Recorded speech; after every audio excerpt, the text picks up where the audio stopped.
আসসালামু আলাইকুম। ধন্যবাদ সবাইকে। আজকের ভিডিওতে আমরা আলোচনা করব জাভা প্রোগ্রামিং ল্যাঙ্গুয়েজের আবিষ্কার ও এর ইতিহাস সম্পর্কে। যদি আপনি প্রোগ্রামিং ভাষা সম্পর্কে জানতে আগ্রহী হন, তাহলে এই ভিডিওটি শেষ পর্যন্ত দেখুন এবং আমাদের সাথেই থাকুন। তো জাভা একটি জনপ্রিয় প্রোগ্রামিং ভাষা যা প্রায় সকল ক্ষেত্রে ব্যবহৃত হয়, যেমন ওয়েব অ্যাপ্লিকেশন, মোবাইল অ্যাপ্লিকেশন এবং বড় বড় সফটওয়্যার, এন্টারপ্রাইজ সফটওয়্যার। তো আপনি জানেন কি যে এই ভাষার পেছনে রয়েছে একটি চমৎকার ইতিহাস। এটার উৎপত্তি এবং আবিষ্কার কিভাবে হয়। যেমন জাভা প্রোগ্রামিং ল্যাঙ্গুয়েজের উৎপত্তি হয় 1991 সালে, যখন সান মাইক্রোসিস্টেমসের একটি ছোট দল, যেটা ছিল গ্রিন প্রজেক্ট নামে একটি প্রকল্প শুরু করে প্রথম। তো এই দলের নেতৃত্বে ছিলেন প্রথম জেমস গসলিং এবং তার সাথে ছিলেন মাইক শেরিডান ও প্যাট্রিক নটন। প্রথম দিকের উদ্দেশ্য যদি আমি কিছু বলি, তো প্রথম দিকে যাবার মূল উদ্দেশ্য ছিল ইন্টারেক্টিভ টেলিভিশন সিস্টেম তৈরি করা। কিন্তু সেই সময়ের হার্ডওয়্যার এই ধরনের প্রকল্পের জন্য যথেষ্ট শক্তিশালী ছিল না। তবে এই প্রজেক্ট থেকেই জাভা ভাষার কিন্তু প্রযুক্তি মানে ধারণা উদ্ভাবিত হয় এবং প্রযুক্তি উদ্ভাবিত হয়। তো থেকে জাভা কিভাবে আসলো এটা যদি আমরা জানতে চাই, তো এটার হিস্টোরি দেখতে গেলে আমাদের দেখতে হবে যে জাভার প্রথম নাম ছিল ওক।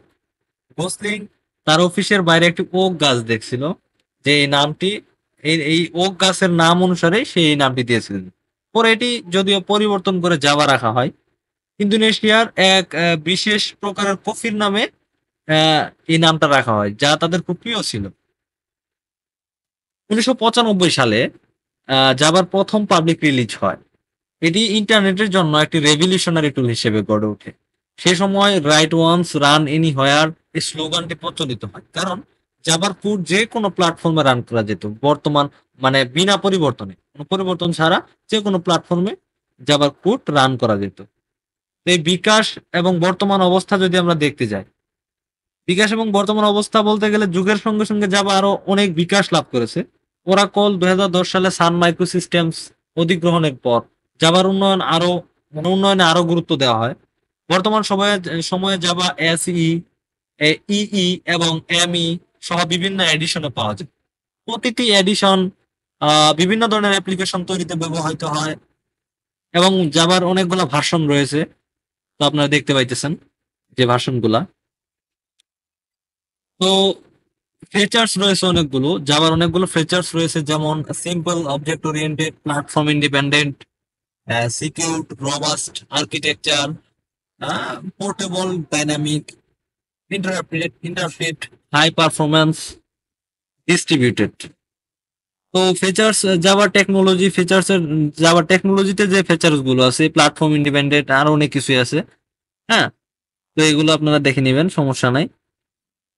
তো এই ছিল কথা, জাভা হিস্টোরি। ধন্যবাদ সবাইকে। জাভা প্রোগ্রামিং ল্যাঙ্গুয়েজের এই যাত্রা সত্যি অসাধারণ। এটি কখনো প্রোগ্রামিং জগতে একটি এখনো মজবুত স্থানে রয়েছে এবং ভবিষ্যতেও তা বজায় থাকবে। আপনারা কেমন জানলেন এই ভিডিওটি? কমেন্ট করে জানাতে ভুলবেন না এবং অবশ্যই লাইক ও সাবস্ক্রাইব করবেন আমাদের চ্যানেলটি। ধন্যবাদ সবাইকে। আসসালামু আলাইকুম।